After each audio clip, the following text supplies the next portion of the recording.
यहाँ हम आपके लिए लाते हैं रोमांच, रहस्य और एक्शन से भरी फिल्मों की कहानी, वो भी आसान और मजेदार अंदाज में। हर सीन का पूरा रिव्यू, हर ट्विस्ट का राज। तो तैयार हो जाइए उस दुनिया में जाने के लिए जहाँ हर मूवी एक नया अनुभव बन जाती है। फिल्म की शुरुआत 1980 के एक इंटरव्यू से होती है जिसमें केविन फ्लिन बताता है कि उसका भविष्यवादी गेमिंग वर्ल्ड ट्रॉन आने वाले समय में नई ऊंचाइयों को छुएगा।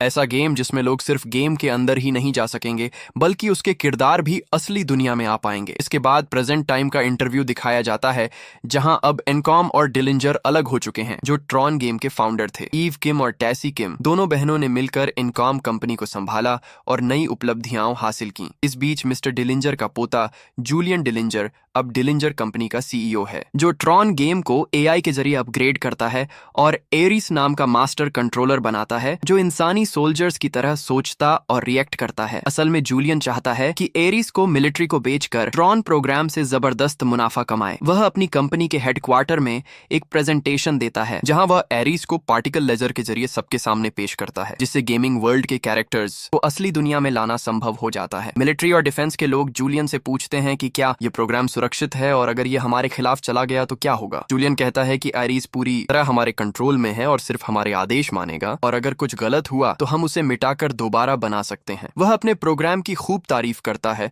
और कहता है कि मिलिट्री एआई ही हमारा भविष्य है। उसकी माँ, जो डिलिंजर कंपनी की डायरेक्टर है, उसकी ब्रीफिंग देखती है। सबके जाने के बाद वह कहती है, लोगों को तो तुमने अच्छे से बेवकूफ बना लिया, लेकिन अपनी 29 मिनट की लिमिट कैसे हटाओगे। जूलियन जवाब देता है, मैं परमानेंस कोड ढूंढ रहा हूँ, जैसे ही वो मिल जाएगा तुम और मैं एरिस को असली दुनिया में हमेशा के लिए जिंदा रख पाएंगे। तभी एरिस का टाइम खत्म हो जाता है। वह पार्टिकल्स में बदलकर ट्रॉन वर्ल्ड में लौट जाता है। इसके बाद हम ईव किम को देखते हैं जो अपने पार्टनर सेठ के साथ अलास्का के एक पुराने लैब में जाती है जिसे पहले केविन फ्लिन ने बनाया था। दरअसल ईव भी परमानेंस कोड खोज रही है ताकि वो इसे लोगों की भलाई के लिए इस्तेमाल कर सके। वहाँ उसे अपनी मरी हुई बहन टेसी का एक मैसेज मिलता है जिसमें वह उसे आशीर्वाद देती है। इसके बाद ईव पुरानी फाइल्स देखने लगती है और आखिरकार उसे परमानेंस कोड मिल जाता है जिससे जो भी चीज वो बनाएगी वह हमेशा के लिए मौजूद रहेगी। टेस्ट करने के लिए ईव एक संतरे का पेड़ प्रिंट करती है और टाइम नोट करती है कि क्या यह 29 मिनट से ज्यादा टिकेगा। इस बीच एनकॉम कंपनी में उसका दूसरा पार्टनर अजय सिंह बार बार ईव से संपर्क करने की कोशिश करते हैं क्योंकि आज उनकी नई गेम लॉन्च का इवेंट है और ईव कई दिनों से गायब है। उधर जूलियन भी परमानेंस कोड पाने के लिए बेचैन है और उसे पता है कि ईव भी उसी के पीछे है। उसे ढूंढने के लिए जूलियन एनकॉम के सर्वर पर साइबर अटैक करता है और उसका एआई प्रोग्राम एरिस अपनी टीम के साथ सर्वर में घुसने की कोशिश करता है। एलिजाबेथ उसे रोकने की कोशिश करती और कहती है कि यह सब गलत है, इससे सब बर्बाद हो जाएगा और तुम पकड़े जाओगे, लेकिन जूलियन नहीं मानता। फिर दृश्य एनकॉम सर्वर का दिखाया जाता है जो नीले रंग से दर्शाया गया है। एरिस और उसकी टीम को सर्वर के गार्ड्स से भिड़ना पड़ता है और एक जबरदस्त फाइट शुरू होती है। एरिस सभी गार्ड्स को हरा देता है और जैसे ही अंदर पहुंचता है सर्वर के अलार्म बज उठते हैं और एनकॉम टीम काउंटर अटैक शुरू करती है। एरिस सर्वर से कनेक्ट होकर ईव किम की फाइल्स स्कैन करने लगता है जहां उसे उसकी सारी जानकारी, इंटरव्यू, मोबाइल लोकेशन और मैसेज हिस्ट्री मिलती है। वह ईव की पूरी जानकारी डाउनलोड करता है और एक इंटरव्यू में देखता है जहां ईव कहती है कि इंसान हर नई चीज से डरता है, लेकिन इसका मतलब यह नहीं कि हमें उससे डरकर पीछे हटना चाहिए, बल्कि हमें उसे स्वीकार करना चाहिए। ये बात एरिस के प्रोग्राम को छू जाती है। एरिस पूरा डेटा डाउनलोड कर निकलता है, लेकिन रास्ते में एनकॉम की बड़ी आर्मी उसका सामना करती है और फिर से फाइट होती है। एरिस की असिस्टेंट एथेना भी एक मजबूत सोल्जर होती है जो कई सिक्योरिटी सर्वर्स को खत्म कर देती है। तभी एक असिस्टेंट घायल हो जाता है। एरिस, एथेना और बाकी टीम के साथ निकल जाता है, लेकिन फिर आदेशों के खिलाफ जाकर उस घायल बॉट को बचाने लौट आता है। पकड़े जाने के डर से जूलियन पूरा सर्वर बंद कर देता है जिससे वह बच जाता है। उसी वक्त अजय सिंह अपनी नई गेम लॉन्च करने वाला होता है और पूरा सर्वर क्रैश हो जाता है। अजय को शक होता है कि यह जूलियन ने किया है और वह उसे कॉल करके धमकाता है। जूलियन मना करता है कि उसने कोई साइबर अटैक नहीं किया। अजय कहता है कि वह मिलिट्री के सामने सच उजागर कर देगा कि ट्रॉन प्रोग्राम सिर्फ 29 मिनट काम करता है, जिसे जूलियन ने सब से छिपाया है। जवाब में जूलियन भी उसे धमकाता है कि अगर उसने ऐसा किया तो वह सबको बताएगा कि ईव गायब है। 30 मिनट के बाद भी पेड़ स्थिर रहता है, जिससे ईव और सेठ बहुत खुश होते हैं और एनकॉम के लिए रवाना हो जाते। रास्ते में नेटवर्क आने पर ईव को अजय का कॉल आता है जो बताता है कि यूएई सर्वर हैक हो गया है। ईव बताती है कि उसने परमानेंस कोड ढूंढ लिया है और उसका ट्रायल भी सफल रहा है जो 4 घंटे तक स्थिर रहा। अजय उसे चेतावनी देता है कि जूलियन भी उसके पीछे है और कहता है कि वह जल्दी एनकॉम पहुंचे। उधर ट्रॉन ग्रिड में आरीस जागता है और जूलियन से पूछता है कि क्यूरियस प्रोग्राम बंद क्यों किया गया। जूलियन जवाब देता है कि हर वो प्रोग्राम जो आदेश नहीं मानता उसे खत्म कर दिया जाता है। वह एरिस से कहता है कि जो रास्ते से भटक गया उसे हमेशा के लिए मिटा दिया जाएगा, समझे? एरिस कुछ पल सोचता है और फिर जवाब देता है, मुझे पता है कि जब जरूरत पड़ेगी तो तुम हमें खत्म भी कर सकते हो। एरिस ईव किम को खोजने के लिए उसकी सारी फाइलें पढ़ना शुरू करता है, जहां उसे उसका पूरा इतिहास मिलता है और वह उसकी लिखी हुई किताब भी पढ़ता है। वहीं ईव की बहन टेसी किम की मौत कैंसर से हुई थी। एरिस ईव किम की हर भावना को महसूस करने लगता है और उससे जुड़ाव महसूस करने लगता है। इसी बीच उसे ईव की लाइव लोकेशन मिल जाती है, जिसे ट्रैक करने पर पता चलता है कि वह अलास्का से फ्लाइट लेकर निकली है, जहां एक पार्टिकल ट्री बनाया गया था जो काफी समय से स्थिर है। एरिस को पता चलता है कि यह सब परमानेंस कोड की वजह से हुआ है। जूलियन ईव की फ्लाइट को ट्रैक करता है और उसे पता चलता है कि वह 29 मिनट में लैंड करने वाली है। इसके बाद वह एरिस और एथेना के साथ बाकी टीम को आदेश देता है कि वे परमानेंस कोड लेकर आएं। ईव किम एयरपोर्ट पर लैंड करती है, बाइक से एनकॉम की ओर निकलती है और सेठ को अलास्का से भेजती है। वह परमानेंस कोड का हार्ड ड्राइव अपने पास रखती है। उधर एरिस और एथेना भी निकल चुके हैं। एरिस अपनी एडवांस्ड एआई से ईव को हाईवे पर ट्रैक करता है और उसका पीछा शुरू करता है। ईव को जल्दी एहसास हो जाता है कि कोई उसका पीछा कर रहा है। वह बाइक तेज चलाने लगती है और एरिस को चकमा देने में सफल हो जाती है, लेकिन एथेना उस पर नजर रखती रहती है। इसके बाद ईव एक मॉल की पार्किंग में छिप जाती है। एथेना उसे ढूंढते हुए वहां पहुंचती है और मौका पाकर अचानक उस पर हमला करती है, जिससे ईव की बाइक एथेना से टकरा जाती है और एथेना 2 मंजिल नीचे गिर जाती है। फिर ईव एथेना की ट्रॉन बाइक एक्टिवेट करके वहां से भाग जाती है और एथेना फिर उसका पीछा करने लगती है। ये एक लंबा छेद सीन होता है जिसमें कई गाड़ियां कट जाती हैं। पीछा करते हुए एरिस और ईव की बाइक आपस में टकरा जाती हैं और दोनों का एक्सीडेंट हो जाता है। ईव तुरंत उठकर दौड़ने लगती है और बंदरगाह के किनारे पहुंच जाती है। वह नहीं चाहती कि परमानेंस कोड जूलियन के हाथ लगे, इसलिए वो सारे ड्राइव तोड़कर पानी में फेंक देती है। तभी एरिस पीछे से आता है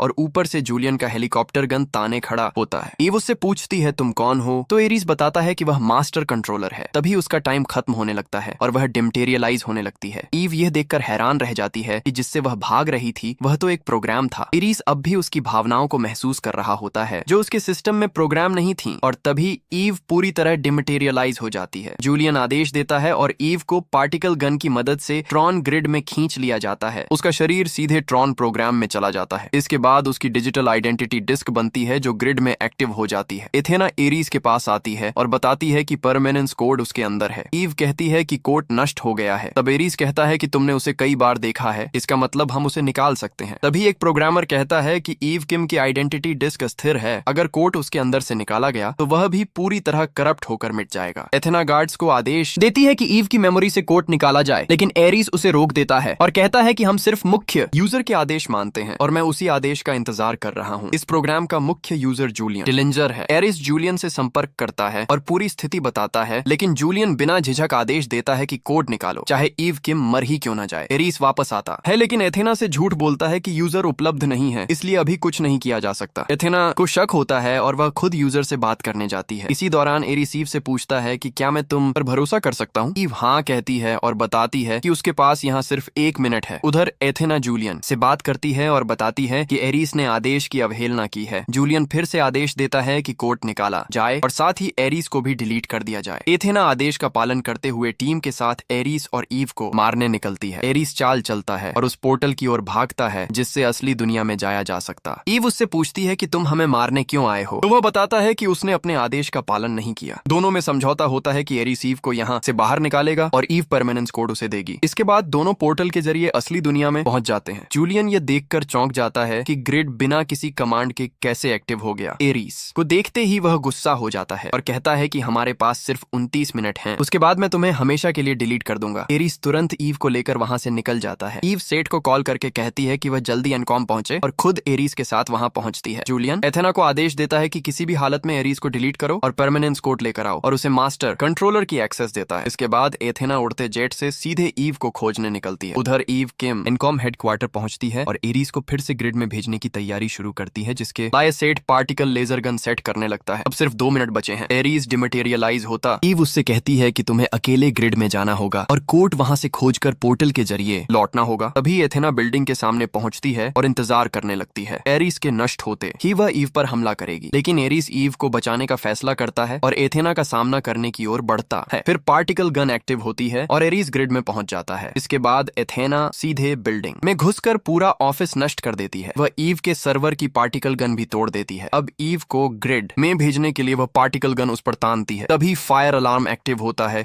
और पूरे ऑफिस में पानी की बारिश शुरू हो जाती है। बारिश के कारण एथेना को एक अजीब एहसास होने लगता है जो उसके सिस्टम में प्रोग्राम नहीं था, और उसी समय उसका टाइम भी खत्म हो जाता है। इधर एरीज ट्रॉन ग्रिड में गेम के फाउंडर केविन फ्लिन से मिलता है, जो उससे पूछता है कि वह वहां क्यों आया है। एरीज बताता है कि वह परमानेंस कोड लेने आया है। दोनों में बातचीत होती है। केविन समझ जाता है कि एरीज अब खुद को जिंदा रखने के लिए कोड चाहता है और अब उसमें भावनाएं भी आने लगी हैं। केविन उसे परमानेंस कोड दे देता है। उसी समय जब एथेना रेड ग्रिड में जागती है तो उसका पूरा ध्यान बाहर निकलने वाले पोर्टल पर होता है और सिस्टम अपने आप एक्टिव हो जाता है, जिससे एथेना बाहर निकल आती है। तभी एलिजाबेथ वहां पहुंचती है, जो जूलियन की वजह से हुई तबाही पर गुस्से में है और ट्रॉन प्रोग्राम को हमेशा के लिए बंद करने वाली होती है। अभी एथेना उसे पैनिक डिस्क से मार देती है। अपनी माँ को मरते देख जूलियन भावुक हो जाता है और प्रोग्राम बंद करने का फैसला करता है। इसके बाद एथेना कहती है कि मुझे आदेश मिला है कि किसी भी कीमत पर परमानेंस कोड लेकर आओ और सब समस्याओं का अंत करो। क्या तुम्हें कोई आपत्ति है? जूलियन समझ जाता है कि एथेना अब उसके कंट्रोल में नहीं रही। वह एक जहाज लेकर अपनी टीम के साथ ईव को खोजने निकलता है। दूसरी ओर अजय सिंह ऑफिस पहुंचता है और वहां की तबाही देखकर चौंक जाता है। ईव पार्टिकल गन ठीक करने में लगी होती है और अजय को ग्रिड की दुनिया के बारे में बताकर उसकी मदद लेती है ताकि वह केविन के ओरिजिनल कोड से एरीज को वापस ला सके। तभी सेठ देखता है कि एक बड़ा एयरक्राफ्ट उनकी ओर बढ़ रहा है। ईव समझ जाती है कि एथेना आ चुकी है। वह अपनी योजना बदल देती है और एथेना की पार्टिकल गन अजय सिंह को दे देती है। वह उसे हैक करके डिलिंजर सर्वर बंद करने की कोशिश करता है और ईव खुद बाहर निकल जाती है ताकि उसे थोड़ा समय मिल सके। एथेना ईव को ढूंढकर उसकी ओर बढ़ती है, लेकिन एथेना के इतने बड़े एयरक्राफ्ट से पूरी मिलिट्री और एयरफोर्स सतर्क हो जाती है। एथेना पहले एक हेलीकॉप्टर को गिरा देती है, फिर एयरफोर्स के विमान उस पर हमला करते हैं, जिससे उसका एयरक्राफ्ट नष्ट हो जाता है। लेकिन तब तक वह अपने हजारों सर्वर छोड़ चुकी होती है, जो ईव को ढूंढकर उसे घेर लेते हैं। ट्रूप्स एयरक्राफ्ट से निकलकर ईव को पकड़ लेते हैं। उसी समय एरीज सर्वर से निकलकर फ्लिन की पुरानी बिल्डिंग में आता है और टैंक्स को नष्ट करके ईव को आजाद करता है। इसके बाद एथेना और एरीज के बीच जबरदस्त लड़ाई होती है। अब एरीज के पास ब्लू सर्वर की शक्ति होती है और एथेना रेड ग्रिड की। उधर अजय इसी तरह डिलिंजर के सर्वर में घुसकर पूरा सिस्टम बंद कर देता है। जैसे ही सर्वर बंद होता है, उसकी पूरी टीम और सारे ग्रिड पार्टिकल नष्ट हो जाते हैं। सिर्फ एरीज बचता है, जिसके पास अब परमानेंट कोड है। इसके बाद पुलिस हेडक्वार्टर पहुंचकर जूलियन को गिरफ्तार करने आती है, लेकिन पकड़े जाने से पहले वह खुद को ग्रिड में ट्रांसफर कर देता है। इधर सब खत्म होने के बाद एरीज अब दुनिया को समझने निकलता है और अपने अनुभवों के बारे में ईव को एक पोस्ट कार्ड लिखता है। ईव परमानेंस कोड की मदद से कई दवाइयां बनाने में सफल होती है, जिनसे वह मानव जाति के लिए बड़ा योगदान देती है। और यहीं इस फिल्म का अंत होता है। तो दोस्तों, आपको इस मूवी का कौन सा पार्ट सबसे ज्यादा पसंद आया और अगली बार आप कौन सी मूवी देखना चाहेंगे? कमेंट में जरूर बताइए। अगर वीडियो अच्छा लगा हो तो रिवील मूवीज चैनल को सब्सक्राइब करें और बेल आइकन दबाना न भूलें, ताकि अगला रोमांचक वीडियो सबसे पहले आप तक पहुंचे। देखने के लिए धन्यवाद। मिलते हैं।